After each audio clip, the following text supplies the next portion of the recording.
¿Qué onda, bandita? ¿Cómo están? Bienvenidos aquí con el buen Segarte. Bueno, como siempre, saludarlos con un montón de gusto y corazón. Que me acompañen en estos pequeños análisis, en este pequeño podcast de Segarte, hermanos.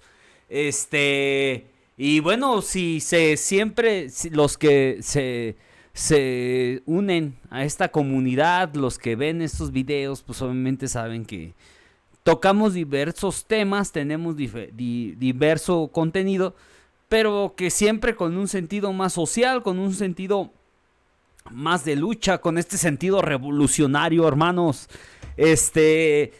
Hermanos, pues hoy estamos conmemorando el 2 de octubre. 2 de octubre no se olvida de 1968, hermanos. Una época muy difícil para la juventud mexicana, una época de mucha, pero mucha lucha, una época que yo creo que es la generación que más ha generado historia en nuestro país, esa generación de jóvenes que más ha trascendido en la historia moderna de nuestro país y que ha dejado grandes enseñanzas en una época donde estábamos bajo una dictadura perfecta en el mero apogeo del PRI, donde se tenía una educación muy rígida en este país y que pues de una otra forma al sistema le venía incomodando todas las personas y más los jóvenes que pensaban diferente a ellos. Entonces, por eso es importante hacer un análisis, recordar esta fecha para toda la banda que sigue. Los jóvenes que no conocen sobre esta historia, la conozcan. Y dos, no olvidar a estos jóvenes, ahora ya muchos de ellos adultos, algunos ya no están en este planeta o en este tema terrenal, pero que han dejado sus enseñanzas, han dejado esa parte de libertad, porque recordemos que más allá, porque ya supongo que muchos ya saben qué es lo que pasó el 2 de octubre en Tlatelolco, donde el gobierno reprimió una manifestación de jóvenes solo por el simple hecho de exigir libertad y justicia, porque ni siquiera traían un tema de querer cambiar el sistema político y querer cambiar las condiciones de vida de los mexicanos. No, ni siquiera era un tema político, era un tema que simplemente exigían libertad después de muchos acontecimientos que pasaron anteriores al 2 de octubre, precisamente sobre todo el colegiado estudiantil. Todo que se desprende a raíz de una pelea entre dos preparatorias, cómo fue escalando poco a poco y cómo se vio y se notó la mano dura, ¿no?, del dictador, la mano dura del sistema en ese momento priista, que por cierto que vivíamos en ese momento un país que vivía con hasta cierta manera una estabilidad económica, porque se había llegado el famoso milagro mexicano, ¿no?, donde el petróleo era el sostén de la economía mexicana, donde obviamente pues se venían de guerras mundiales, que México salió hasta cierta manera beneficiado de todos estos conflictos que sucedieron a nivel mundial, y que pues de otra forma México fue el sostén laboral y económico y de producción del país vecino, y eso pues, obviamente pues provocó que nuestro país saliera y tuviera mayor estabilidad económica, pero con pocas oportunidades democráticas, pocas oportunidades de tener oportunidad y apertura en esta democracia o en esa falta de democracia, porque ya no era don Porfirio, era doña Porfirio, ya no era don Porfirio, ya era doña Porfiria, el PRI, ¿no? O sea, era ese sistema priista que estaba bien diseñado, con ciertos códigos de disciplina que hasta cierta manera generaban la perfección electoral. O sea, era un PRI que no se tenía ninguna oportunidad tan siquiera poder competir electoralmente con ellos, y eso pues obviamente provocaba que no existiera una voz de oposición, a la diferencia pues que hoy todo el mundo puede decir lo que quiere y aún así dicen que están en una dictadura. Dictadura lo que sucedió el 2 de octubre, que unos jóvenes de secundaria, preparatoria y universidad estaban exigiendo simplemente libertad, y solo por exigir la libertad lo que sucedió, ¿no? Una absoluta masacre que se realizó hacia los estudiantes, y lo peor de todo, que ni siquiera con una doble moral los pocos medios de comunicación diciendo el siguiente día: hoy es un día muy soleado, hoy estamos de fiesta porque se acercan las Olimpiadas de México. Entonces tocaron como si fuera de: ayer existió una pequeña riña entre universitarios, pero vámonos, hoy estamos de alegría y vámonos con los Bukis, ¿no? O sea, un tema de una doble moral tremenda. Doble moral. Si no es por los medios internacionales que empezaron a sacar esto, créanme que solamente los que vivieron ahí ese momento se hubieran dado cuenta, porque se tenía cercado todo, completamente una acción de Estado, pues, una acción de Estado. Todavía hoy en la actualidad hay mucha gente que ni encontraron los cuerpos, ni encontraron, o sea, simplemente desaparecieron de la faz de la tierra, como si nunca hubieran existido. Por eso ahí está quiénes son, de dónde vienen esas prácticas de desaparición forzada. ¿De dónde vienen esas prácticas? ¿Quién enseñó aquí en este país? O sea, diferentes grupos militares, diferentes grupos allegados al poder, los halcones, los Olimpia, el ejército mexicano, y cómo diseñaron de tal forma que cuando lanzaron las bengalas, bien al estilo pues Vietnam, muy al estilo Vietnam, como se utilizaba en Vietnam, cómo fueron diseñando la estrategia para tratar de justificar que los estudiantes habían sido los que habían provocado al ejército, y así de esa forma justificar la intervención del ejército. Que de entrada, ¿qué estaban haciendo tanques en la Ciudad de México? Eso es lo que es brutal, porque es lo que aquí una vez hablamos aquí. Las guerras también tienen códigos. Tú no puedes enfrentarte militarmente a ciertos grupos que no tienen ni son equivalente el poder militar al otro. O sea, eso es injusto. Y esas cosas no se hacen, pues. Esas cosas no las puedes permitir, pues. No se pueden permitir porque simplemente es desigual. Es desigual.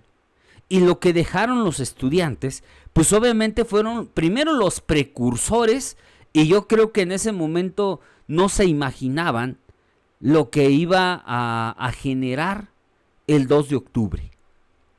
Un movimiento que, más allá del cómo acabó, fue el legado primero de semilleros, de líderes de la izquierda, de grandes líderes, que yo creo ha sido de las camadas con mayores liderazgos que ha tenido nuestro país, tan así que esas generaciones fueron las que asentaron gran parte de la vida pública de la democracia mexicana.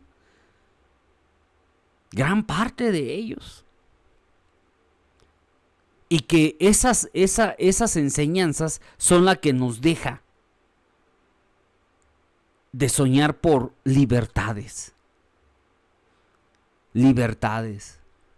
Esa generación son los antecedentes de que nos dejaron la libertad para que hoy existiera un respeto a la diversidad, hoy existiera un respeto a las mujeres, hoy existiera un respeto simplemente a la libertad de expresión, a la libertad de pensamiento, a la libertad de agruparnos, de no precisamente estar siempre pues de acuerdo con el poder. Habrá quienes actualmente estamos de acuerdo con el poder, habrá momentos donde nosotros no coincidimos con el poder, pero precisamente ahí es donde radicaba, pues, ahí es donde radicaba estas luchas, pues, el respeto, y que siempre la juventud, cuando para el Estado es muy útil el joven cuando es disciplinado. Pero para el Estado resulta ser muy incómodo, pero muy incómodo, cuando esta juventud se rebela. Porque recuerden, como decía Salvador Allende, ser joven y no ser revolucionario es hasta una contradicción biológica. Y ahora con tristeza veo que todas estas enseñanzas que nos dejó el 2 de octubre, todas estas enseñanzas que nos dejaron todos estos liderazgos del 2 de octubre, todo el esfuerzo que realizaron, ahora pareciera que eso ya es obsoleto, es antiguo. Y no, porque hay cosas que son esencias de vida. Hay cosas que están palpables, hay cosas que se sienten, que se viven, pues. Eso es el 2 de octubre. Y ahora, o sea, hay más libertades que se pueden luchar, se pueden lograr, pero la única forma es levantando la voz. Es levantando la voz. No puedes dejar de luchar mientras existan niños con hambre. No puedes dejar de luchar mientras no vivamos en una sociedad más justa. Y lo justo no es luchar por mi propio interés personal. Eso no es luchar, pues. Eso no es lograr cambios sociales. Eso no es. Absolutamente no. Quien piense eso está totalmente equivocado. Y obviamente por eso dicen, hay dos tipos de pensamiento, el liberal y el conservador. ¿Sí? Hay dos tipos de pensamiento, aquel que es más progresista y aquel que es más conservador. Así de simple. No existe el término medio. Esa es una mentira. Por lo regular, el centralismo, los términos medios, por lo regular, benefician siempre a la clase conservadora. Por lo regular. Por lo regular. Y ahí es donde podemos debatir, porque precisamente ahí es donde radica estas libertades. Podemos debatir. Es más, es sano el debate. Es sano el debate que los conservadores defiendan su postura y nosotros, los que somos más progresistas, defendamos nuestra postura y posiblemente podamos tener coincidencias y poder avanzar. Así es, pues. Así es. El punto es que muchos comienzan el debate desde una postura ya muy sesgada. Y tampoco pues puede ser así. No puedes llegar al pragmatismo. Eso estás equivocado. Por eso el 2 de octubre es un momento de mucha, pero mucha reflexión, banda. Mucha reflexión. Jóvenes que venían influenciados de diferentes corrientes ideológicas. Había desde los marxistas hasta los conservadores. Bueno, había mucha identidad. Acababa de morir el Che Guevara. Recuerdan que eran los años 60, pues. Los años 60 donde el mundo se estaba moviendo políticamente fuerte, pues. Y había dos ideologías muy encontradas en el mundo. O eras comunista o eras capitalista, no había más. Y aquí en América Latina se estaban moviendo las dictaduras militares, se estaban moviendo fuerzas grandes, pues. Ejemplos grandes.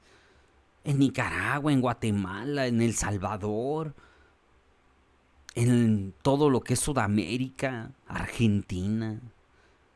O sea, estaban sucediendo cambios en el mundo. Y el tema de que el 2 de octubre no es ajeno a lo que sucedía en el mundo. Muchas partes del mundo estaban con ese mismo fenómeno. Muchas partes del mundo.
Un derecho universal que para muchos no existía, y si existía, era solamente para los que el sistema decidía.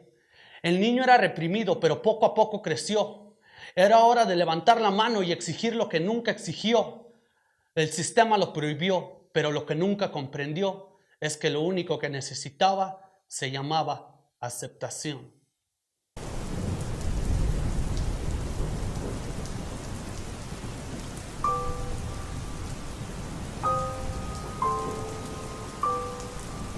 El 68 fue producto de su tiempo, de un montón de manifestaciones.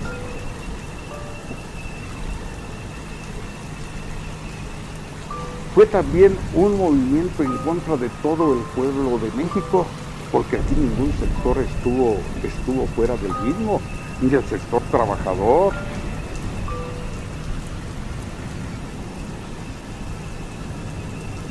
Pero entonces, ¿qué son las manifestaciones de los sindicatos? ¿Qué era la manifestación del sector médico de los 50, del sector minero en el 58?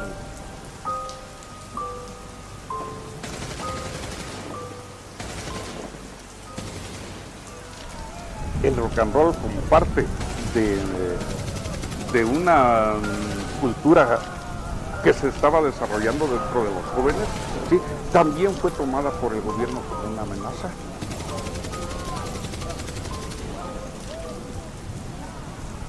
Pues el 68 fue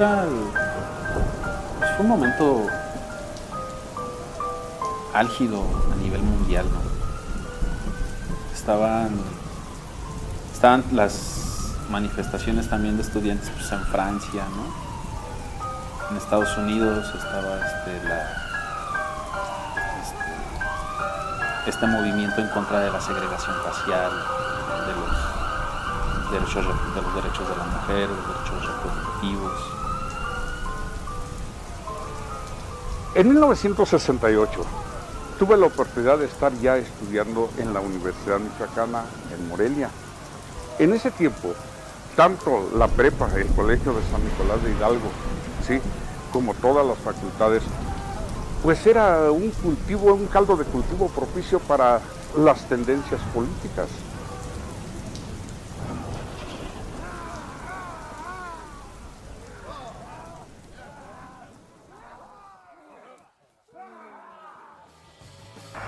Se ha llegado al libertinaje en el uso de todos los medios de expresión y difusión. Se ha disfrutado de amplísimas libertades y garantías para hacer manifestaciones, ordenadas en ciertos aspectos, pero contrarias al texto expreso del artículo 9 constitucional. Hemos sido tolerantes hasta excesos criticados, pero todo tiene un límite. La policía, como siempre se lo hemos dicho en el rock and roll, era policías corruptos. ¡No!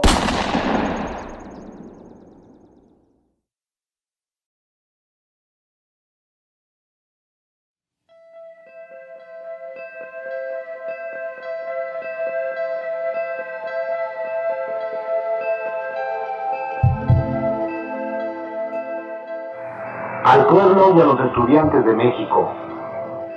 La toma de la ciudad universitaria por el ejército ha sido un grave error político del gobierno mexicano que lo ordenó. El carácter contraproducente de esta medida se ha revertido de inmediato hacia las propias autoridades, quienes se han mostrado incapaces de comprender el significado histórico de nuestro movimiento, por ello mismo irreprimible.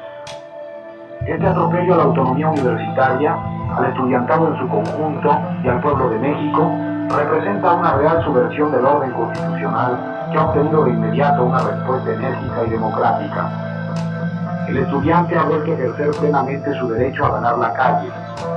Lejos de intimidarse por la ilegal presencia del ejército en sus centros educativos y por la brutal represión de que a raíz de este hecho ha sido víctima, ha logrado su combatividad a un nivel más elevado de formas de lucha y de conciencia política.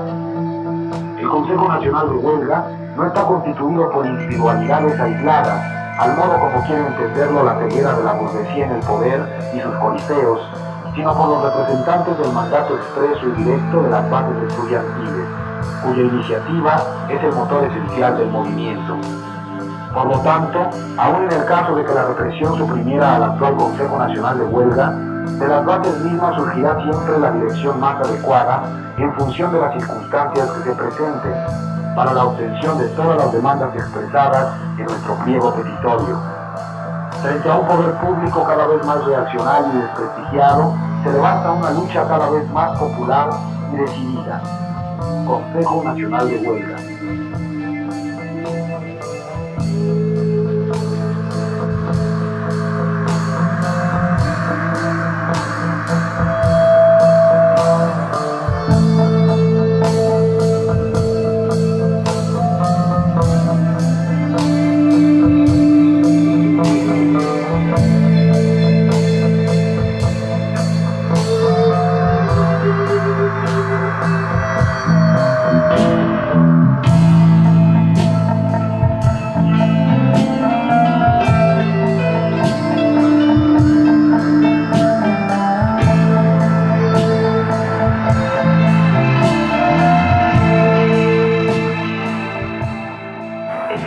Qué tal iban las cosas.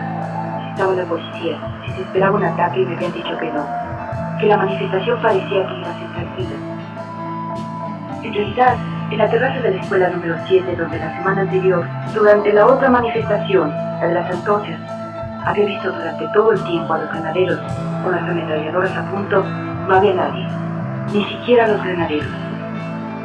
Mientras la plaza se llenaba de una manera increíble. Fíjate, en el espacio de 10 minutos, creo que han llegado 3.000-4.000 personas.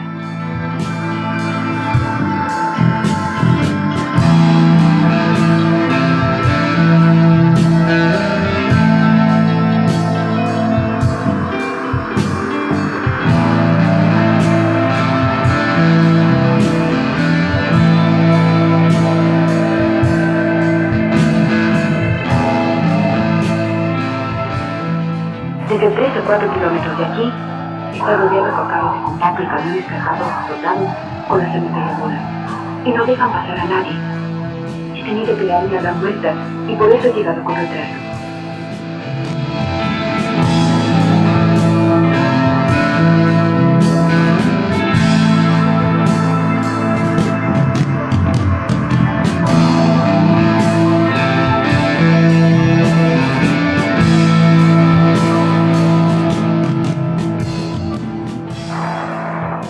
acabamos de dar Sócrates, cuando un helicóptero empezó a volar por encima de la plaza.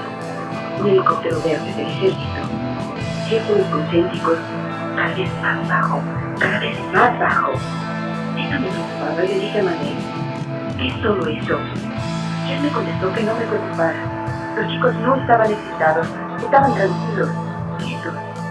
Mientras discutíamos sobre la presencia del helicóptero, este había lanzado 2 bengalas verdes. Después de estar en el Vietnam, yo sé muy bien que siempre que un helicóptero o un avión lanza una bengala es porque quiere señalar el lugar donde hay que atacar. Entonces me preocupé y les dije a los chicos, mirad que están tirando bengalas, y si tiran bengalas significa que tienen intención de disparar. Pero ellos no se tomaron con serio.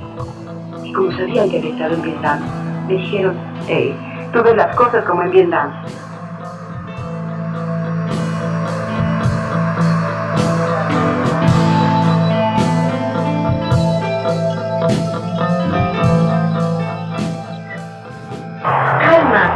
Calma, es una provocación.